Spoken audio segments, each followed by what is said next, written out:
Hey there, it's Steve from Serious Keto, and in this video, we're gonna make some chicken nuggets.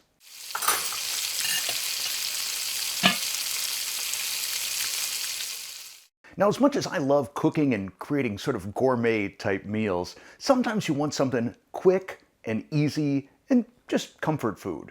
And that's where chicken nuggets come in.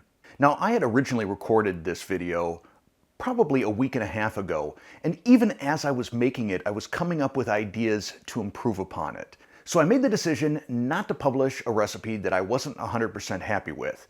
I made the changes, I re-recorded it, and I'm pretty pleased with how it turned out. Now, in terms of the breading, I use an extra sharp white cheddar. If you don't want to do that, if you want to substitute some other cheese, you can. I've just found that that seems to work the best in the breading. Additionally, if you want to scale this recipe up and make more breading, or you just want to make more of the breading for something else, it's a 2-to-1 ratio in terms of weight. So for every 2 grams of cheese, 1 gram of pork rind panko. Also with this breading, this is one of the rare occasions where I do not give a volume measurement. It's just weight, because you need that 2-to-1 ratio, and the moment you start packing cheese or packing pork rind, it can throw that off. So this one, purely grams for the breading. So that preamble out of the way, let's make some chicken nuggets. Starting with the breading, I have 30 grams of pork rind panko, or just crushed pork rinds. I'm using a barbecue flavor. And then I've got 60 grams of sharp white cheddar cheese, shredded. I'm going to give this 10 or 12 pulses in the food processor. I want the final texture to look basically like panko breadcrumbs, which they do. I'll transfer these to a separate bowl so that I can reuse the food processor, and this just makes breading easier. So now the nuggets. I've got 1/2 cup of mozzarella, that's 55 grams. 1/4 teaspoon of seasoning. I'm using the Flavor God Everything seasoning, but you can use whatever you want. Garlic powder, barbecue rub, whatever works. Then I've got 1 large egg. Then 1 12.5 ounce can of chicken breast, that's 354 grams. I'm going to drain that, but not press too hard. I wind up having 7 ounces of chicken breast once it's drained, or 196 grams. And if you see a little chunk of fat in there, you want to keep that. That's going to help keep the nuggets moist. I'll dump that into my food processor, getting every last little bit here. And then finally, 1 tablespoon of mayonnaise. I'm going to process this for about 10 seconds. Then I'm going to scrape down the sides just to make sure that everything gets incorporated. And give it another 5 seconds. I don't want to turn this into paste or it gets too dry. I'm going to scoop this into a bowl to make portioning a little bit easier, and then prep my baking sheet with a little cooking spray. I recommend against using parchment paper or silicone mats, as your nuggets aren't going to crisp up as much if you use those.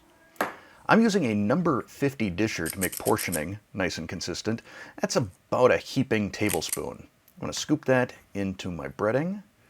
Pat it on one side, pat it on the other, give it a little roll to get the edges, and there's my first nugget. Using the disher, I wind up with exactly 12 perfect nuggets, and I've got just the right amount of breading. I love it when a plan comes together. I have my oven preheated to 425 degrees Fahrenheit, that's 220 Celsius, and I'm going to pop my nuggets in there for 9 to 10 minutes. Then I'll take them out, flip them all over so I can crisp up the other side, and back into the oven for another 9 to 10 minutes. And here they are. Can you hear that sizzle? The outside is a wonderful, nice crisp on it. So I've got some Primal Kitchen buffalo sauce and some G. Hughes sugar-free famous Cluckin' sauce. But first I'm going to try these just straight up.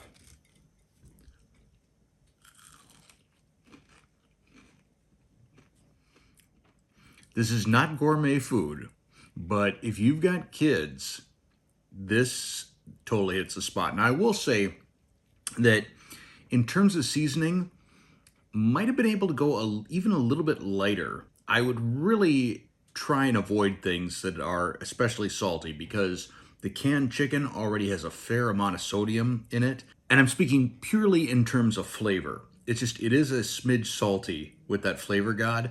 I think if I were to do this again, I would probably look at something that doesn't have any additional salt. Now, let's give this a dip. This is the G. Hughes Cluckin' Good sauce.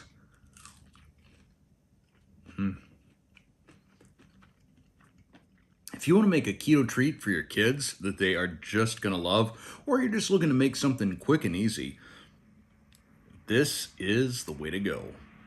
So I'm really happy that I decided to release this version instead of the previous version of the nuggets. The nuggets came out crispier on the outside, more tender on the inside. They were just easier to make as well.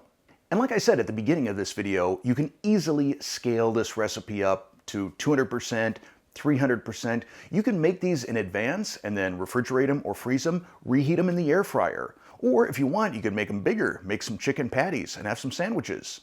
But play around with the recipe, try some different seasonings, see what you like. If you find that you come up with a better version than mine, let me know. Put it down in the comments below. If you enjoyed this video, please click that like button. If you're not a subscriber already, tap that subscribe button, then hit the bell to turn on all notifications. And if you'd like to get in on some special perks like early views of videos and behind the scenes videos and stuff like that, click that join button, see what memberships are all about. Thanks for watching.